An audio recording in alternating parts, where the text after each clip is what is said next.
ഇതിനെന്ത് വില വരും? 5 രൂപ. അതൊന്ന് വാങ്ങിയപ്പോഴല്ലേ.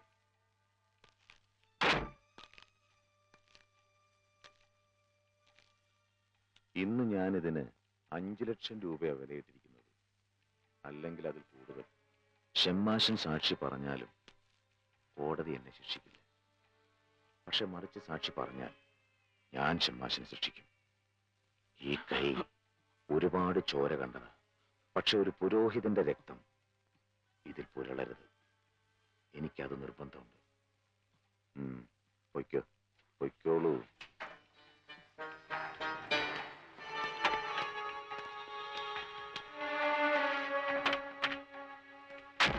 ഹൈദറുടെ ഭീഷണി കേട്ടപ്പോ ഭയത്തെക്കാളേറെ വാശിയാണ് എനിക്ക് തോന്നിയത്.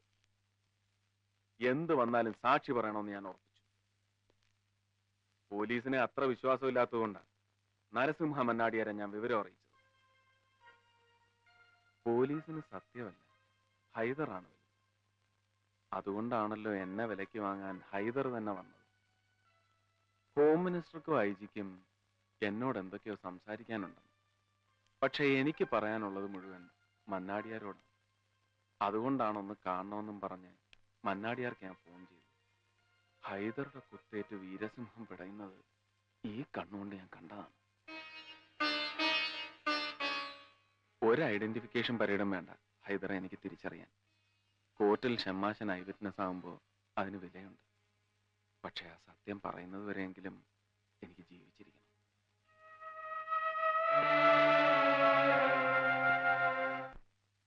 ഹൈദർക്കെതിരെ അറസ്റ്റ് വാറണ്ടായി. പക്ഷെ അതുകൊണ്ട് പ്രയോജനം ഉണ്ടായില്ല. ഹൈദർ മുങ്ങി. ഇന്ത്യ ഒട്ടുക്ക് ഹൈദർക്ക് വേണ്ടി പോലീസ് വല വീശി. അയാളെക്കുറിച്ച് വിവരം കൊടുക്കുന്നവർക്ക് 2 ലക്ഷം രൂപ വരെ പാരിതോഷികവും പ്രഖ്യാപിച്ചു. എന്നിട്ടും അയാൾ കുടുങ്ങിയില്ല. അവസാനം മന്നാടിയാർ തന്നെ വേണ്ടി വന്നു ഹൈദറെ തേടി പിടിക്കാൻ. ഹൈദറുടെ താവളമൊക്കെ നിനക്ക് പരിചയമില്ലേ? അറിയാം. പക്ഷേ അവിടെയൊന്നും ഹൈദർ ഉണ്ടായിരിക്കാൻ വഴിയില്ല. ഇനി അവൻ വിദേശത്തേക്കോ മറ്റോ കടന്നിട്ടുണ്ടാവോ? ഏയ്, പോലീസിനെ ഭയന്ന് ഇന്ത്യ വിടുന്നവനല്ല ഹൈദർ. ആ, ഒരു സ്ഥലമുണ്ട്. MLA കുട്ടിനായർ ഹൈദറിന് അടുത്ത സുഹൃത്താണ്. കുറച്ചു കാലം മുമ്പ് കുലശേഖരത്തിനടുത്തൊരു എസ്റ്റേറ്റ് ഹൈദർ അയാൾക്ക് വാങ്ങിക്കൊടുത്തിട്ടുണ്ട്. നിനക്ക് ആ സ്ഥലം അറിയോ? ആ, അറിയാം.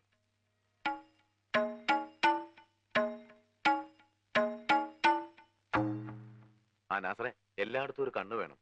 ഇക്കാ തനിച്ചേ ഉള്ളൂ, അറിയാലോ. ഞങ്ങൾ നാളെ രാവിലെ വരും. ശരി.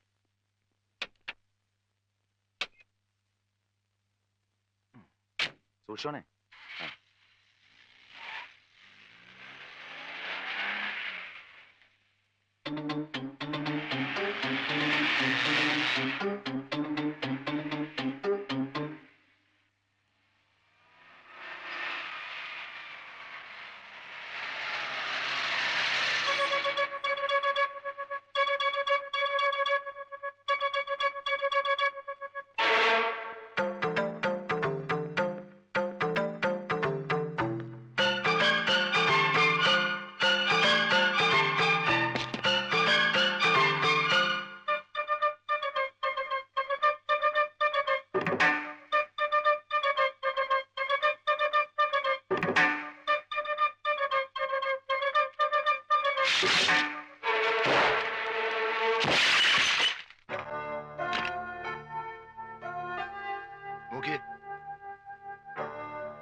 നമ്മുടെ ഈ സ്ഥലം ആരോ മനസ്സിലാക്കിയിട്ടുണ്ട്. പോലീസ് എത്തുന്നതിന് മുമ്പ് ഇക്ക ഇവിടെ നിന്ന് രക്ഷപ്പെടണം. ഇവിടുത്തെ കാര്യങ്ങൾ ഞങ്ങൾ നോക്കിക്കോളാം.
സംശയിക്കണ്ട, ഹൈദരമരക്കാര് തന്നെ. ഇന്ത്യ ഒട്ടുക്ക് നിങ്ങൾ വല വീശിയിട്ടും ഇവൻ വീണില്ല. ഈ സാറന്മാരും അവരുടെ കീഴിലുള്ള 1.5 ലക്ഷത്തോളം പോലീസുകാരും നാടാകെ ഉഴുതു മറിച്ചു. പോരാഞ്ഞിട്ട് കാട്ടിക്കൊടുക്കുന്നവന് 2 ലക്ഷം രൂപ പാരിതോഷികവും പ്രഖ്യാപിച്ചു. എന്നിട്ടും ഈ നൊട്ടോറിയസ് ക്രിമിനലിനെ കിട്ടിയില്ല. എങ്ങനെ കിട്ടുക? ഹൈദരയുടെ ശമ്പളം വാങ്ങിക്കുന്നവർ തന്നെ ഹൈദര അന്വേഷിച്ചാൽ അവരെങ്ങനെ കിട്ടുക? അതുകൊണ്ടല്ലേ നിങ്ങളുടെയൊക്കെ മൂക്കിന്റെ തുമ്പത്ത് ഉത്തരവാദിത്തപ്പെട്ടവരുടെ സംരക്ഷണയിൽ തന്നെ ഇവൻ ഇത്രയും കാലം കഴിഞ്ഞത്. ഇവനെ, ഈ റാസ്കലിനെ ആരാ പോലീസിന്റെ പണി ഏൽപ്പിച്ചത്? നിന്റെ തന്ത. മനുഷ്യര് കയറിയിരിക്കുന്നിടത്ത് കയറിയിരുന്ന് 4 കാലും വാലുമുള്ള ജന്തുവിന്റെ സ്വഭാവം കാണിക്കുന്നവനല്ലേ നീ? തോന്നിയാസ് പറയുന്നോ? ഞാൻ ആരാണെന്നറിയോ നിനക്ക്? അറിയാം. ജനങ്ങളുടെ വിവരക്കേടുകൊണ്ട് ഒരു MLA. 15 വർഷം മുമ്പ് എന്റെ മുമ്പിൽ ഓച്ചാനിച്ച് നിന്ന എന്റെ ഡ്രൈവർ. അതിനു മുമ്പ് ആ കുടുംബത്തിലെ അരിവെപ്പുകാരന്റെ സഹായി ചേക്കുട്ടി.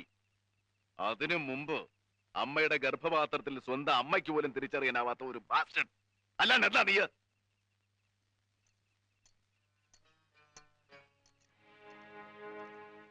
കൊണ്ടുപോയിക്കോളൂ. പ്രഖ്യാപിച്ച തുക ഏതെങ്കിലും നല്ല കാര്യത്തിന് വേണ്ടി ചെലവാക്കുക.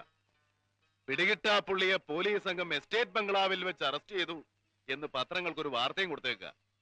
മന്നാടിയാർക്ക് ക്രെഡിറ്റ് വേണ്ട. നരസിംഹം,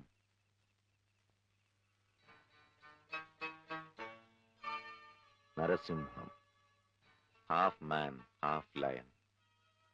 എനിക്കൊത്ത എതിരാളി. പക്ഷെ എന്ത് ചെയ്യാം? അംഗം കുറിച്ചപ്പോ ഒരു സിംഹം അകത്ത്. എന്നും ഞാൻ അകത്തായിരിക്കുമെന്ന് നീ കരുതണ്ട. ആയുസിനു വേണ്ടി ഉറച്ചു പ്രാർത്ഥിച്ചു.